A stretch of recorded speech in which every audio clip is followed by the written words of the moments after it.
આજે આપણે દેશી ચણા એટલે કે શેકેલા ચણાની રેસીપી જોઈશું। શિયાળામાં બહુ સરસ એવા ચણા આવતા હોય છે, તો તેને શેકીને આપણે આખું વર્ષ આ રેસીપી બનાવી શકીએ છીએ અને આ રેસીપી એકદમ હેલ્ધી બને છે, એકદમ ટેસ્ટી પણ એટલી જ બને છે। તો વિડીયોને એન્ડ સુધી જોતા રહેજો। તમારું સ્વાગત છે મારી ચેનલ હિના રૈયાણીઝ કિચનમાં અને આપ સૌને મારા જય શ્રી કૃષ્ણ। તો ચાલો શરૂ કરીએ આજની આ રેસીપી।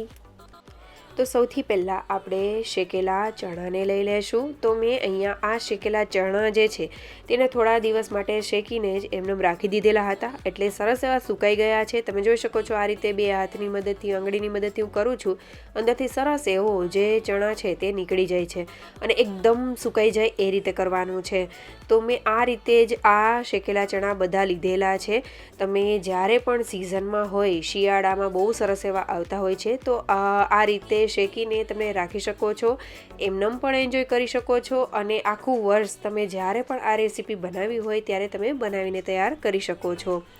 તો હવે આ રીતે મેં ચણાને લઈ લીધેલા છે અને ચણામાં અત્યારે થોડા એવા ફોતરા પણ છે, તો આ રીતે આપણે સરસ એવા કાઢી લેશું અને એકદમ સરસ એવા ક્લીન કરીને લઈ લેશું। આખું વર્ષ રહેશે તેનો થોડો એવો કલર ચેન્જ થઈ જાય છે, પણ જ્યારે શિયાળામાં જ સૂકવીને તમે લેશો તો તેનું ગ્રીન કલર જેવો દેખાશે, એટલે એની રેસીપી એકદમ સરસ એવી ગ્રીનિશ કલર જેવી થશે। તો હવે મેં આજે આ શેકેલા ચણા જે છે તે દેશી એટલે કે ભાઠામાં કહીએ કે ચૂલે જે શેકેલા હોય એ રીતના લીધેલા છે। બધાના ઘરમાં એ પોસિબલ નથી હોતું, એટલે તમે જે લોઢી ઉપર કે એ રીતે શેકતા હોય એ રીતે પણ કરી શકો છો, તેનાથી પણ સરસ એવો સ્મોકી ફ્લેવર આવશે। તો હવે આપણે એક વાટકીનું મેઝરમેન્ટ લઈ લેશું। મારી પાસે આ મેઝરિંગ કપ છે એટલે મેં એનું માપ લીધેલું છે, તમે કોઈ પણ એક વાટકીનું માપ સેટ કરી લો। તેમાં આપણે ચણા એડ કરી દેશું, મિક્સચર જારમાં એકદમ સરસ એવો તેનો પાવડર બનાવી લેશું। તમે જોઈ શકો છો આપણો પાવડર એકદમ સરસ એવો રેડી થઈ ગયો છે। આ રીતનો પાવડર કરવાનો છે, આના કરતાં પણ સાવ એવો પાવડર થઈ જાય તો પણ ચાલશે, બહુ સરસ એવું રિઝલ્ટ આવશે। હવે આપણે જે ચણા આખા હતા, હવે તેનો જે પાવડર થઈ ગયેલો છે તેનું પણ આપણે માપ લઈ લઈશું, એટલે આપણે આગળની પ્રોસેસ છે તે ઇઝી થઈ જશે અને પરફેક્ટ એવું જ માપ આવશે અને પરફેક્ટ એવી જ આપણી રેસીપી તૈયાર થશે। તો તમે જોઈ શકો છો જ્યારે આપણે મેં મેઝરિંગ કપમાં પાછું લીધેલું છે તો એક વાટકી ચણા હતા, એટલે એકદમ થપથપાવીને લીધેલું છે, એટલે થોડું એવું જ ઓછું રહ્યું છે। તો હવે આપણે આગળનું માપ એ રીતે લેશું। ત્યાં સુધીમાં મેં આ રીતના ડ્રાયફ્રૂટ લીધેલા છે। ડ્રાયફ્રૂટમાં મેં બદામ અને કાજુ જ લીધેલા છે। બદામની 2 સ્લીટ કરેલી છે અને કાજુના થોડા નાના ટુકડા કરેલા છે, તેને સાઈડમાં કરી લેશું। ત્યારબાદ ગેસ ઉપર હવે એક પેન લગાવી દેશું અને તેમાં જેટલા પ્રમાણમાં તમે જે પાવડર બનાવેલો છે એ લ્યો એ પ્રમાણે જ આપણે પાણી લેવાનું છે। એટલે એક કપ કરતાં મારે ઓછો પાવડર થયો હતો, એટલે એટલું જ મેં પાણી ગરમ કરવા માટે મૂકેલું છે। તેમાં થોડા એવા જ કેસરના તાતણા એડ કરેલા છે। કેસર નાખવું ટોટલી ઓપ્શનલ છે, જો નાખવું હોય તો જ નાખવું, જો તમારી પાસે ન હોય સ્કીપ પણ કરી શકો છો। હવે આપણે તેમાં ખાંડ એડ કરીશું। તો જેટલા પ્રમાણમાં આપણો જે પાવડર થાય એ પ્રમાણે અડધું એટલે કે અડધો કપ જેટલું કે અડધી વાટકી જેટલું આપણે ખાંડ એડ કરવાની છે। અહીંયા મેં જે કપ લીધેલો હતો તેમાં થોડો ઓછો એવો પાવડર થયો હતો, એટલે મેં ખાંડ પણ એ રીતે જ લીધેલી છે, અડધા કપમાં થોડી ઓછી એવી લીધેલી છે। પરફેક્ટ એવું માપ આવશે, પણ જો તમારે ગળું વધારે ખાવું હોય તો તમે થોડું વધારે પણ એડ કરી શકો છો। તમારા ઘરમાં જે રીતે ખવાતું હોય એવું તમે વધારે ઓછું કરી શકો છો, પણ આ જે માપ લીધેલું છે તે પરફેક્ટ છે। હવે ખાંડ ઓગળી જાય અને એક ઉફાણો આવી જાય એટલે આપણે ગેસની ફ્લેમ બંધ કરી દઈશું, તેને સાઈડમાં કરી લેશું। ત્યારબાદ આપણે જે પાવડર બનાવેલો છે તેને એક લોયામાં લઈ લેશું અને 2 ચમચી જેટલું સૂજી કે રવો જે તમારી પાસે હોય તે લઈ લેવાનો છે। 2 ચમચી જે ખાવાની ચમચી હોય છે એ જ મેં લીધેલી છે। ત્યારબાદ આપણે તેમાં ઘી એડ કરી દઈશું। હવે ઘીનું પણ માપ તમારે જો લેવું હોય તો જેટલા પ્રમાણમાં આપણે ખાંડ લીધેલી છે એટલા જ પ્રમાણમાં આપણે અહીંયા ઘી લેવાનું છે। તો મેં અહીંયા અટકળે એડ કરેલું છે, તો તમારે જો આ રીતે કરવું હોય તો તમે આ રીતે પણ કરી શકો છો। તો મેં અત્યારે થોડું એવું ઘી એડ કરેલું છે। આપણે બધી વસ્તુ સૌથી પહેલાં મિક્સ કરી લેશું, પાછળ જેટલી જરૂર પડશે એટલું આપણે ઘી એડ કરીશું। હવે જ્યારે તમે આખા વર્ષ માટે આપણે શેકેલા ચણા રાખેલા હોય અને જ્યારે ઉનાળામાં કે ચોમાસામાં તમને આ રેસીપી બનાવવાની ઈચ્છા થાય ત્યારે તમારે આટલું ઘી યુઝ નહીં થાય. શિયાળામાં કેવું હોય કે ઘી તરત જામી જાય છે, ઉનાળામાં આટલા ઘીનો ઉપયોગ નથી થતો હોતો, ઉનાળો કે ચોમાસામાં, એટલે એ પ્રમાણે આપણે ઘી એડ કરવાનું હોય છે. તો મેં અત્યારે આ રીતે જ ઘી લીધેલું છે. થોડું એવું મને લાગતું હતું એટલે પાછું મેં 1 થી 1.5 ચમચી જેટલું એડ કરેલું છે. અને આ રીતની કન્સિસ્ટન્સી આવે ને એટલું આપણે ઘી એડ કરવાનું છે. તમે જોઈ શકો છો આ રીતની સરસ એવી કન્સિસ્ટન્સી થઈ ગઈ છે. અને જેમ જેમ તે શેકાશે એમ એમ તે સરસ એવું હળવું પણ થતું જશે, એટલે સરસ એવું ફૂલાઈ પણ જશે. તો હવે આપણે કન્ટિન્યુઅસલી લો ફ્લેમ ઉપર જ આ જે રેસીપી છે તેને બનાવવાની છે. કારણ કે આપણે જે શેકેલા ચણાનો પાવડર કરેલો છે તો ચણા પણ શેકેલા હોય, માત્ર આપણે જે અહીંયા સૂજી એડ કરેલું છે તેને જ આપણે સરસ એવી થોડી એવી એરોમેટિક અને સરસ એવી શેકાવા દેવાની છે. તો તમે જોઈ શકો છો થોડી વારમાં જ આ રીતનું ફૂલાઈ જશે. જે આપણું મિક્સચર છે તે ઘીમાં શેકાતા બહુ સરસ એવી સ્મેલ પણ આખા ઘરમાં આવવા માંડશે અને સરસ એવું ફૂલાવા લાગશે.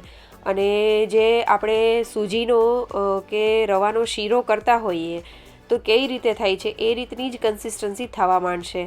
થોડી વાર થશે એટલે આ બધા બબલ થોડી વારમાં જ નીચે બેસી જશે અને ઘી સરસ એવું છૂટું પડવા માંડશે. તમે જોઈ શકો છો ધીમે ધીમે તેની કન્સિસ્ટન્સી લો થવા માંડી છે, એટલે કે ફૂલાયેલું હતું તે બેસવા લાગ્યું છે. તો હવે તમે જોઈ શકો છો સરસ એવી સ્મેલ પણ આવવા લાગી હશે અને એકદમ તમે જે રવાના જે કણ હશે એ પણ તમને થોડા થોડા દેખાશે. એટલે તમને ખ્યાલ પણ આવી જશે કે હવે પરફેક્ટ માપ થઈ ગયું છે, પરફેક્ટ એવું થઈ ગયું છે. હવે તેમાં આપણે દૂધ એડ કરી દઈશું.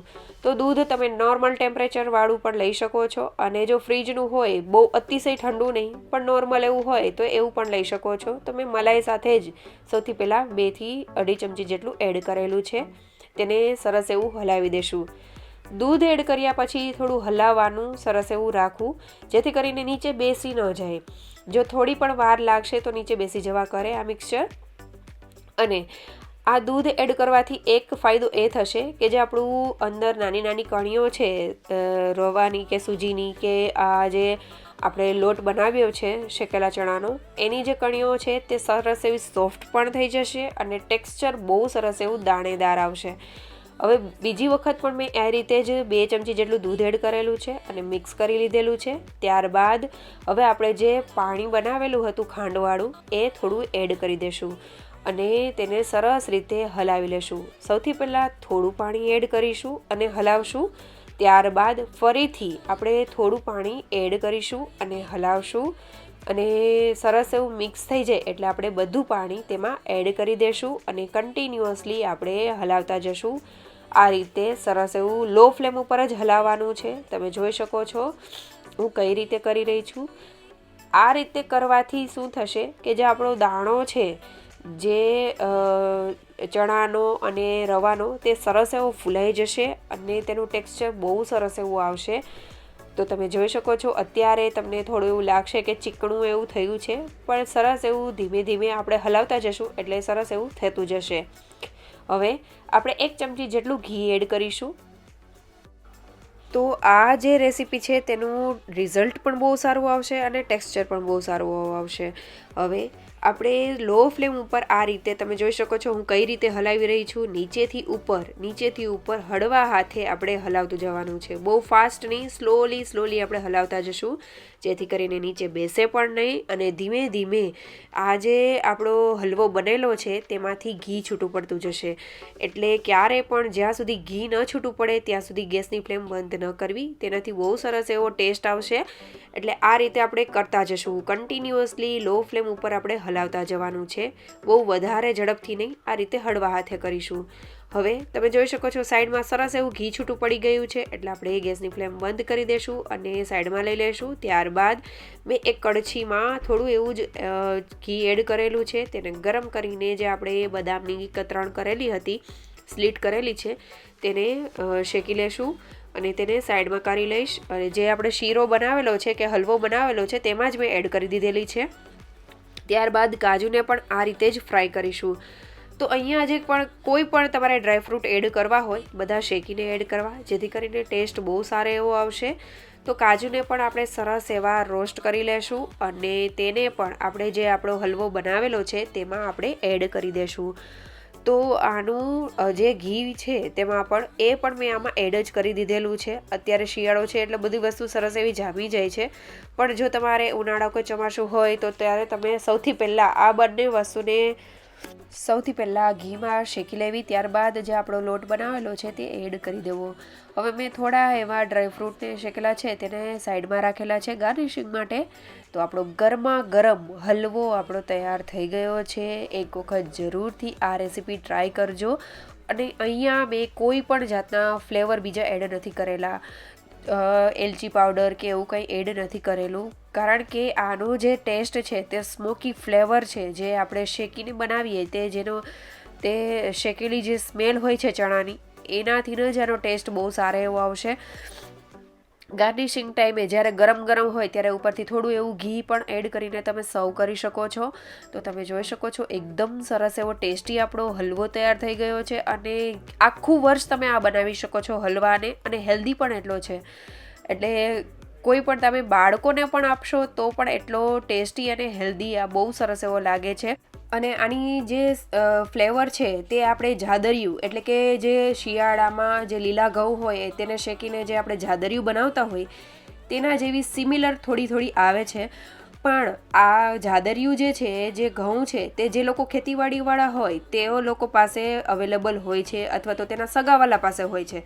બધા લોકો પાસે અવેલેબલ ન હોઈ શકે. આ જે ચણા છે તે બધા લોકો તેની ઘરે સ્ટોર કરીને પણ કરી શકે છે, કારણ કે ચણા તો બધાના ઘરમાં અવેલેબલ થઈ શકે છે. એટલે આ રેસીપી તમે આખું વર્ષ બનાવી શકો છો અને એન્જોય કરી શકો છો. હેલ્ધી પણ એટલી છે, ચણા આપણા હેલ્થ માટે બહુ સારા એવા હોય છે.